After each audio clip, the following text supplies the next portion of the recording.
বিজ্ঞানে দেখো বলছে 10 তলায় একটি বাড়ির ছাদে একটি জলের ট্যাঙ্ক আছে এবং বাড়িটি প্রত্যেক তলায় জলের কল আছে। কোন তলায় জলের কলের সাহায্যে সবচেয়ে কম সময়ে 100 লিটার বালতি ভর্তি করা যায়? তোমরা সঠিক অপশানটা করবে তোমার এর অপশানটায়, প্রথম তলায় জলের তাপ সবচেয়ে বেশি হবে।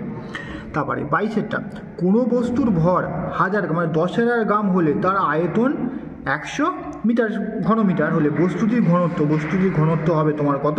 এইটা অপশানটা। কারণ হচ্ছে তোমার এটা গ্রাম, এটা কেজিতে করতে হবে। কেজিতে করলে হচ্ছে 10 কেজি বাই 100 MQ করলে ভাগ করলে তোমার এই যে একটা শূন্য গেলে দশমিক, তোমার এইটা হচ্ছে সঠিক উত্তর।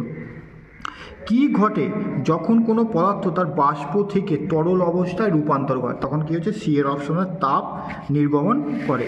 তারপরে নিচের কোনটি আইসোবার? যাদের মাথার সমান দেখো 40-40, তাহলে এইটাগুলো তোমার আইসোবার হচ্ছে ইকুয়াল বিয়েরটা।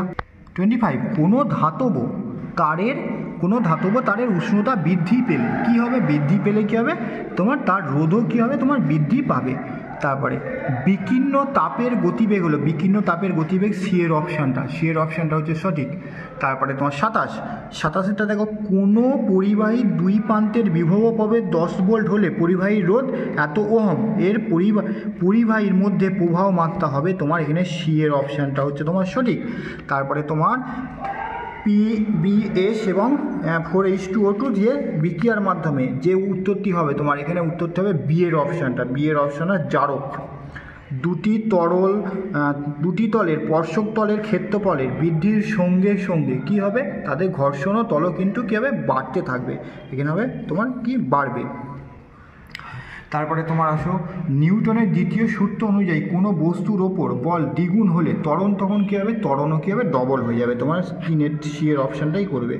একটি বস্তুকে কোনো তরলে আংশিক নিমজ্জিত করলে স্প্রিং তুলার পাঠ কী হবে? স্প্রিং তুলার পাঠ কমে যাবে।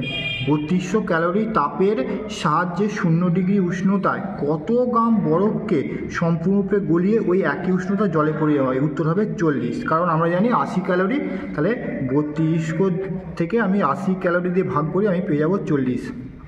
বরফ গলনের যে দিন তাপ লাগে 80 ক্যালোরি, সে 80 ক্যালোরি থেকে। সাধারণ লবণ ও অ্যামোনিয়াম ক্লোরাইডের মিশ্রণ যেভাবে পৃথক করা হয় তা হলো কী হবে? ঊর্ধ্বপাঠন হচ্ছে সি এর অপশানটা। তারপর তোমার 34-এরটা, অ্যামোনিয়াম ক্লোরাইডের জলে দ্রবীভূত করলে সেটি হবে কি? সেটি হবে তাপে ঠান্ডা হয়ে যাবে, সেটা হচ্ছে তাপগ্রাহী ভৌত পরিবর্তন। কোন যন্ত্রটি টাইট্রেশন করতে ব্যবহৃত হয়? হচ্ছে কি? হচ্ছে বুলেট। ঘরের উষ্ণতায় গ্যাসীয় জ্বালানি কোনটা? সিএনজি এর অপশানটা। নিচের কোনটি জৈব বিশ্লিষ্ট পলিমার? সেটা হচ্ছে সেলুলোজ।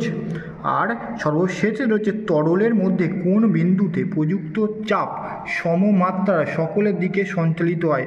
এটিকে যে নামে পরিচিত, সেটা হচ্ছে তোমার হচ্ছে পাস্কালের সূত্রটা। তোমরা করবে সি এর অপশানটাই করবে, সি।